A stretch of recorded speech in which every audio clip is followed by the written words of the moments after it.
Roots मात्र strong आहेत. असाच पराक्रम आणि पोवाडा आपल्या समोर सादर होणार आहे. तो म्हणजे आपला छोटा शाहीर मैदान. चला तर दोन आणि त्याचं स्वागत करू.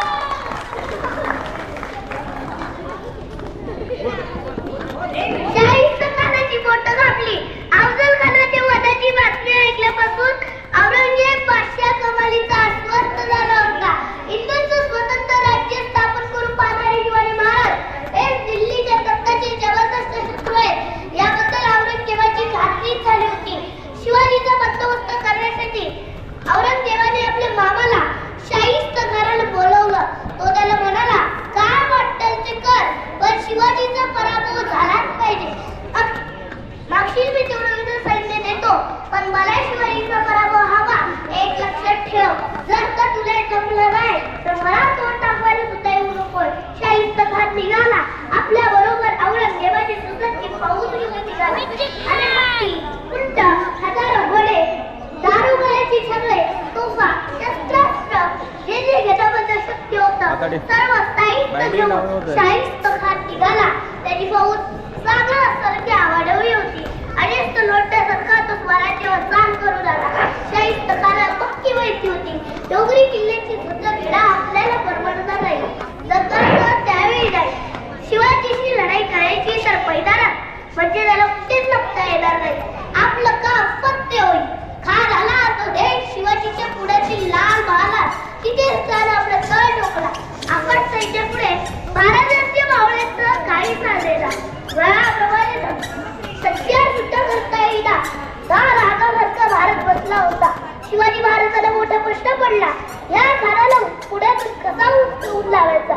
समोरासमोर लढतं किंवा शक्य होतं एक धाडसी विचार डोक्यात आला. ताबडतोब महाराज बाळासाहेबांकडे गेले. बाळासाहेबांनी शांतपणे त्यांची योजना ऐकली. डोळे बंद करून शिवाला म्हणाले,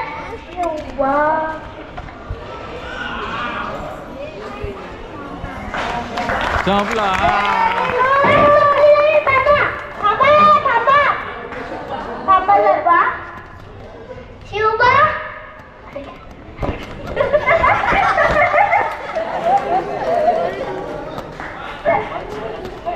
शिवबा देवाला धोकाय.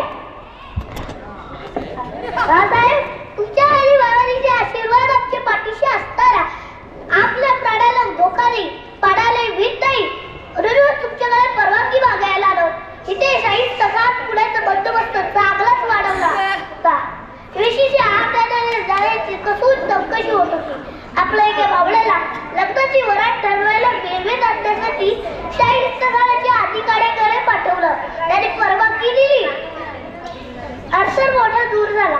सध्या काय झाली, लग्नाची वरात ठरवलेल्या वेशीपाशी आलो. नवरा मुलगा घोड्यावर बसला होता.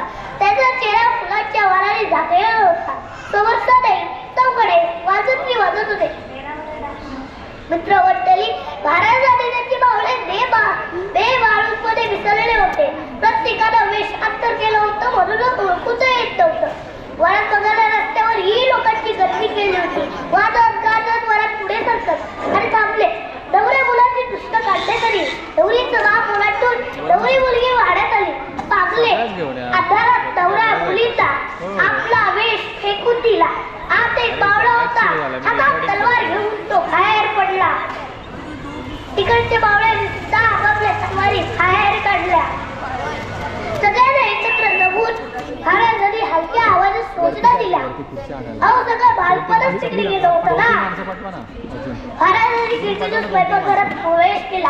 आता दुसऱ्या दिवशी जेवणाची तयारी करण्यात मग्न होती. गोंधळले. आडाओढा करण्याचा वेळ लागण्याची त्यांनी कठडी बांधण्यात आली. सर्वजण खाण्याचे श्रेया घोरात शिरले. खान आपल्या श्रेया घोरात घोरत पडला होता. प्रत्यक्षात काल उभा आहे ह्याची त्या विचारायला कल्पना सुद्धा नव्हती. खाली आडाओढा ऐकून खाण्याची झोपूड झाली. काय झालं, असला रंग सुराय म्हणून बघण्यासाठी खिडकीतून खाली पाहू लागला. वाड्याच्या चौकात त्याला बावळे दिसले. शिवाजीचं बावळ्याला बदल त्याला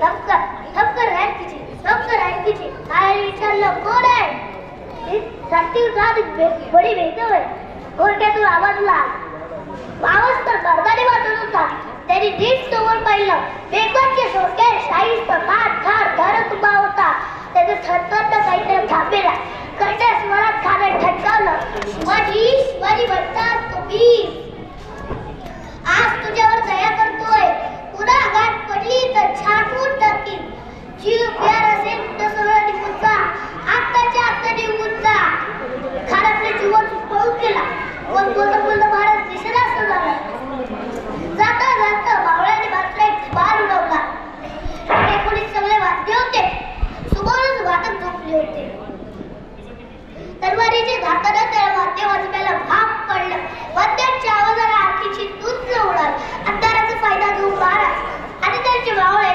सिंहगडाकडे पसार झाले खानाचं सैन्य महाराजांच्या मागे पाठलाग करू लागलं इतक्यात त्याला दिवेगंटा पक्षारीचा उजेड दिसला खानाच्या सैन्याला वाटले शिवाजी आपल्या बावळ्यात पळून जातोय सैन्य दिवेगडात पोहोचलं तेव्हा त्याला बैल दिसलं त्यांच्या शिकायला पलीकडे वाटले होते खानाचं सैन्य चांगलं स्वस्त होतं त्यांच्या लक्षात आपली पलीकडे महाराज सिंहगडावर करून पोहोचले नसल्यामुळे संपली